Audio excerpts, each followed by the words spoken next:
Bom dia, nono. Tudo bem com vocês? Espero que sim.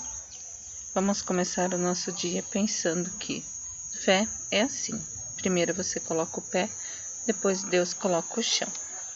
Comecemos, Tenhamos todos aí um bom início de semana baseado nesse pensamento. Se você está dentro dos princípios cristãos, se você colocar o pé, com certeza Deus estará ali para te dar esse chão. Assim, com as nossas ações, com os nossos deveres, com os nossos compromissos, sempre Ele estará ao nosso lado, nos auxiliando aí, nos dando a força que precisamos. Ok? Pessoal, assim de antemão, o prof já quer se justificar aí, se tiver aí uns fundos musicais diferenciados e tal, o prof tá com um espaço complicado hoje para fazer a gravação e eu estou aqui fora no meu gramado. Então, bem provável aí que passam carros, que passam, vocês vão ouvir pássaros e assim por diante, ok? Mas faz parte, São as novas realidades aí que temos que viver. Então, nosso capítulo aí que vai ser capítulo de prova, o governo de Vargas, último capítulo do nosso livro, capítulo 13, dividido em duas partes, hoje 236 a 248, e quarta-feira veremos a segunda parte, página 248 a 256. A Revolução de 1930 e o início de uma nova era no Brasil. Então, a eleição presidencial de 1930 deveria marcar, de acordo com a lógica lá da política do café com leite, a passagem do poder executivo de um barão de São Paulo para outro de Minas Gerais. Lembram o revezamento? Minas, São Paulo, Minas, São Paulo, Minas, São Paulo. Porém, o presidente Washington Luiz da época, ele vai indicar Júlio Prestes. E isso é uma atitude que vai descontentar a oligarquia mineira.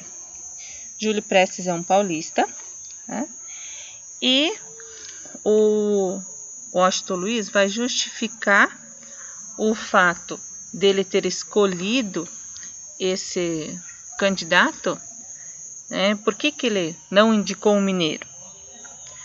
Ele vai justificar porque, vai dizer que ele sentiu a necessidade de manter a política econômica adotada por ele, então se fosse um mineiro ele poderia não continuar isso.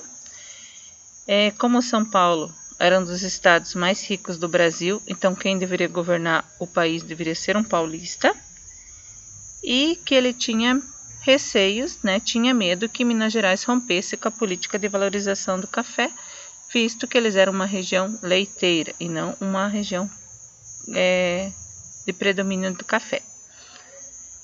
E aí, em contrapartida, os mineiros então vão se unir ao Rio Grande do Sul, à Paraíba e alguns militares tenentistas insatisfeitos e formam o que é conhecido como Aliança Liberal e lançam como candidato Getúlio Vargas.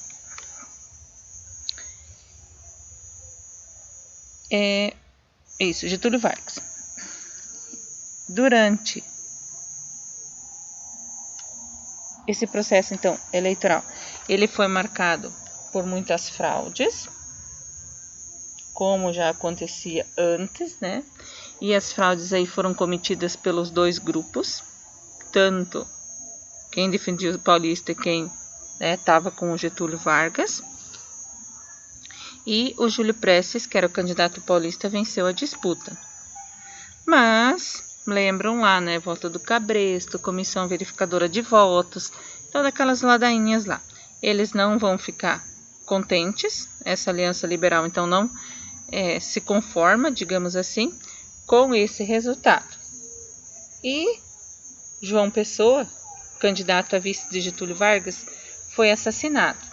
E aí eles vão se aproveitar desta situação, vão alegar que o crime estava relacionado à disputa presidencial e assim por diante, E a aliança, então, usa isso para criar uma revolta armada.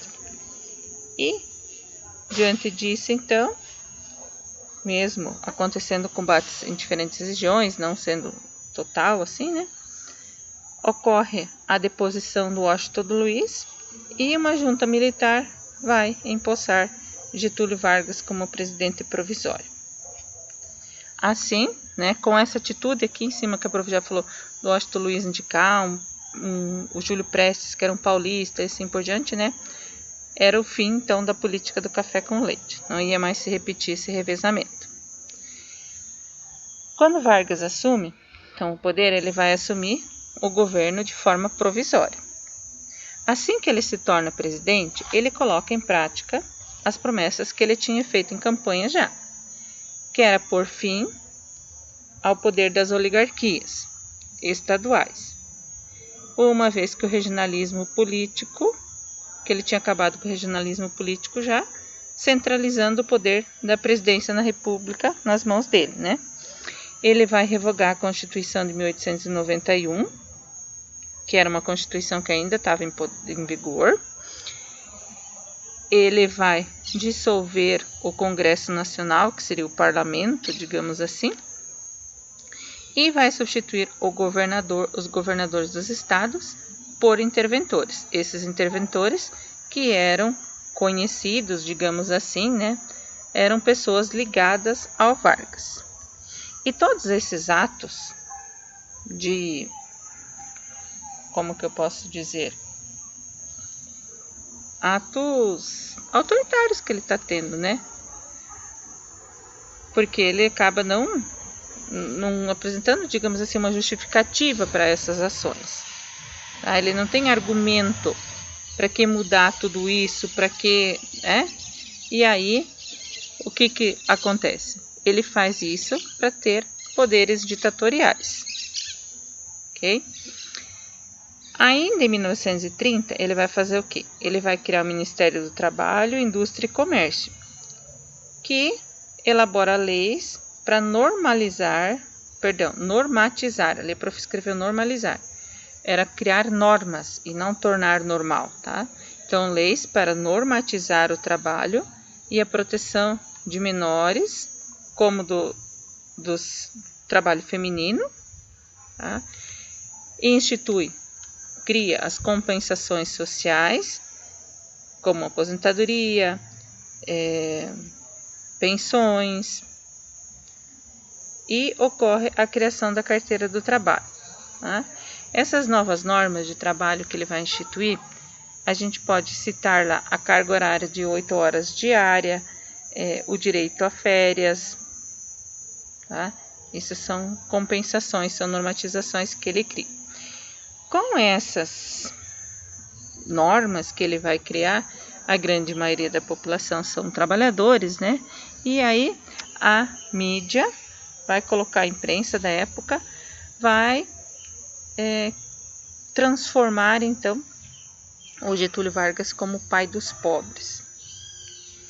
Já em 1932, ele vai instituir um novo Código Eleitoral, que, entre outras mudanças que vai trazer então, é a criação da Justiça Eleitoral e o estabelecimento do voto secreto, ou seja, para evitar aquelas fraudes que aconteciam anteriormente. E acaba reconhecendo o direito do voto feminino, ampliando a cidadania, digamos assim, das mulheres. Tá? Porém, só podiam participar das eleições cidadãos que fossem maiores de 21 anos e os analfabetos continuavam proibidos de participar das eleições, ou seja, a grande maioria da população. Tá? Em relação à política econômica do Vargas, ele no governo provisório, ele vai enfrentar diversos problemas, por quê?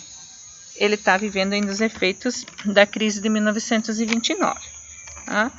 Aumenta a dívida externa e caem as exportações. Uma das soluções que ele vai criar é o Departamento Nacional do Café.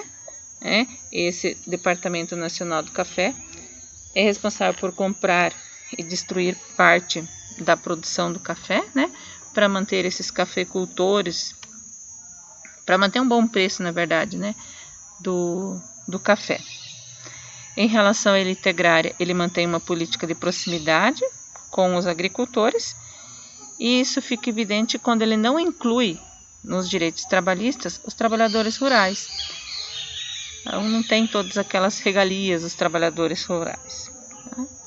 E, paralela a essa política, então, de proteção do setor agrário, a crise de 1929 acaba gerando coisas boas também, né? Que é o crescimento da produção industrial para abastecer principalmente o mercado interno. Mas não é só de alegrias que se vive, né? Ocorre a Revolução Constitucionalista de 1932. Por quê? Os paulistas, assim como boa parte, né, muitas regiões do Brasil, eles temiam que o governo provisório fosse se prolongar. E então eles exigiam uma Constituição, uma Assembleia Constituinte para formular uma nova Constituição e aí convocar as eleições presidenciais. Vão ocorrer movimentos, tá? Várias manifestações contra a continuidade dele no poder, e numa dessas passeatas, uma que acontece em 23 de maio, tá? Alguns homens tentam invadir o local, né, que apoiava o governo de Vargas, e se dá início a um tiroteio. E aí, nesse tiroteio, são mortos 4 pessoas pelos governistas. O Mário Martins da Almeida, Euclides Maragaia, Drauzio Marcondes de Souza e Antônio Camargo de Andrade. Do nome dos 4, então, surgiu o movimento, o MMDC, né, que era um movimento que exigia medidas mais enérgicas contra Getúlio Vargas.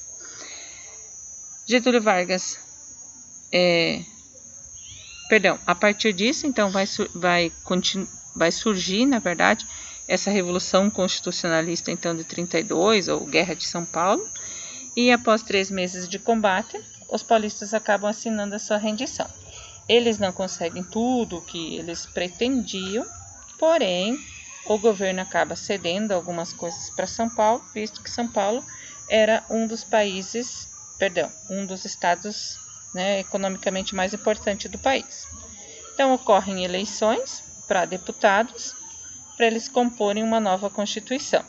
Essa nova Constituição é criada, ela é publicada em 1934, dia 16 de julho, e no dia seguinte, esses deputados eleitos vão eleger Getúlio Vargas como presidente da República, dando início, então, ao seu período de governo constitucional. As políticas sociais de Vargas, a relação com os trabalhadores. Então, algumas medidas tomadas pelo governo não atenderam às demandas da grande parte da população. Por exemplo, só deveria existir um sindicato por categoria e somente sindicalizados teriam acesso aos seus direitos trabalhistas. Ou seja, eu tenho que participar do sindicato para ter meus direitos reconhecidos. O objetivo disso era o quê? Evitar um sindicalismo autônomo no país. Ele mantinha, dessa forma, uma boa relação com a elite industrial. Ocorreram vários conflitos entre policiais e grupos de operários contrários a essa apropriação dos sindicatos. Tá? Um dos marcos mais importantes ou mais significativos foi a criação, que aconteceu o enfrentamento quando foi criada a carteira de trabalho. Por quê? Só teria direito àqueles direitos previstos como trabalhador quem tivesse uma carteira de trabalho. E naquele período, carteira de trabalho não era algo tão simples como é hoje em dia, né? Vamos pensar lá, nós estamos falando de 1932, 34, né? Se hoje no Brasil nós temos vários lugares aí que não tem muitos acessos, né? Aí aqui, a última partezinha vai falar de questões políticas, né? A relação entre o governo e as pessoas, dando aí gerando uma certa transformação econômica no país. E aqui no finalzinho, então, as atividades propostas para essa semana, vocês têm aí impresso também, ok? E Dessa vez vocês vão fazer um videozinho de novo. E quero